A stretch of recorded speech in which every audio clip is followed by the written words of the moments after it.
नमस्कार, सिद्धीज किचनमध्ये आज आपण रव्याचे मऊ रसरशीत असे गुलाबजाम करणार आहोत। तर लगेच आता रेसिपीला सुरुवात करू।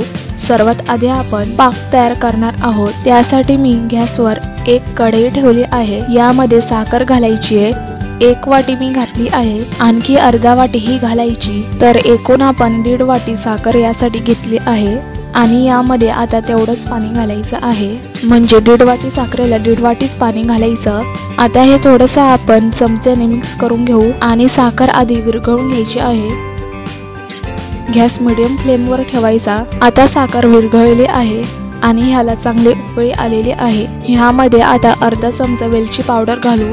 तुम्ही ह्यामध्ये केशरचा सुद्धा वापर करू शकता। तर आता 3-4 मिनिट झालेले आहेत। असं चमच्यावर घेऊन बघू। हाताला थोडंसं चिकट लागतोय। आपलं तेल असतं त्याप्रमाणे असं चिकट आहे, म्हणजे पाहिजे तसं तयार झालं आहे। तर आता लगेच गॅस बंद करू। यापेक्षा जर पाक जास्त झाला तर गुलाबजामच्या आत जात नाही, शिरत नाही आणि मग गुलाबजाम कडक होतात। ही टीप खूप महत्त्वाची आहे।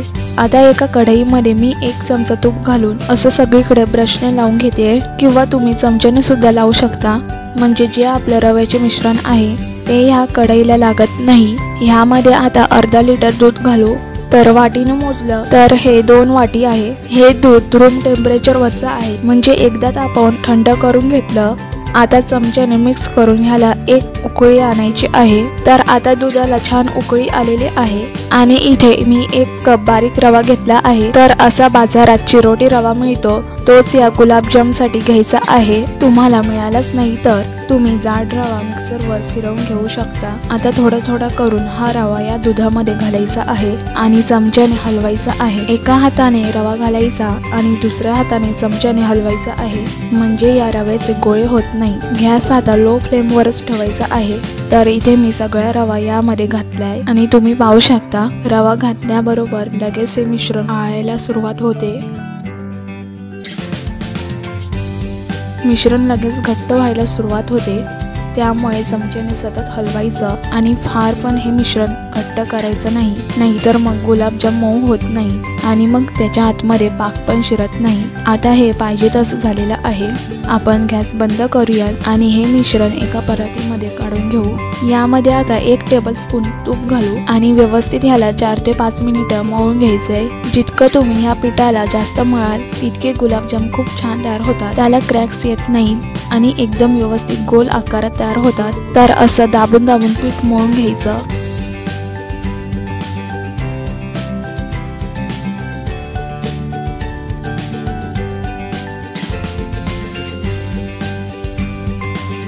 आता व्यवस्थित मळून झालाय, छान नरम असं पीठ तयार झालंय। मी तुम्हाला जवळून दाखवते तर अगदी मऊ लुसलुशीत असं हे पीठ तयार झालंय, अगदी खव्याप्रमाणे। तर असंच पाहिजे।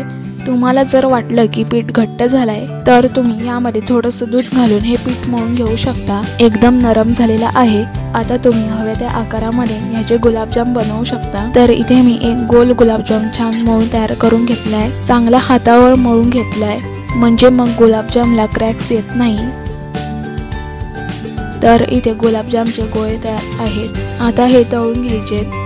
तेल मी गरम करायला ठेवलं होतं, तर झालं आहे का ते पाहूया। यामध्ये 1 गोळा घालून बघायचा। याला असे थोडे बुडबुडे येत आहेत, म्हणजे पाहिजे तसं तेल गरम झालेलं आहे। जास्त कडकडीत तेल गरम करायचं नाही, मीडियम वरच तेल गरम करून घ्यायचं आणि आपल्या गॅसची फ्लेम कमी करून त्यामध्ये अलगद हाताने गुलाबजाम सोडू। आता लो टू मीडियम फ्लेमवर हे तळून घेऊ। आता थोडेसे हे सेट झाले तर याला तुम्ही चमच्याने किंवा झाऱ्याने असं हलवून घेऊ शकता। अधूनमधून ह्याला पलटवून घेऊ, म्हणजे गुलाबजामला छान रंग येतो आणि कमी गॅसवरच तळून घ्यायचं, नाहीतर हे वरून लाल होतात आणि आतून कच्चे राहतात।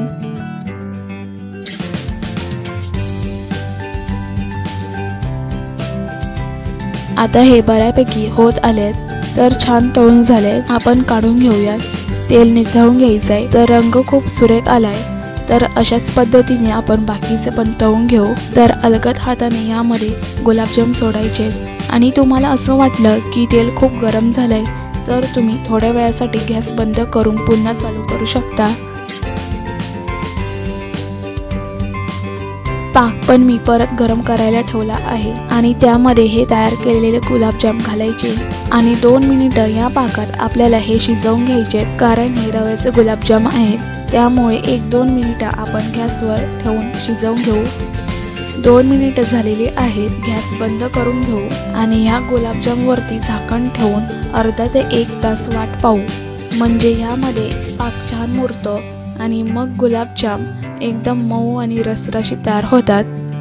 आता अर्धा तास झालेला आहे, एकदम छान अशी गुलाबजाम तयार झालेले आहे, खूप मस्त दिसतंय आणि ह्यामध्ये आतपर्यंत पाक सुद्धा मुरलेला आहे। तर हे जरूर करून बघा आणि तुम्हाला आजची रेसिपी आवडली तर व्हिडिओला लाईक करा, शेअर करा।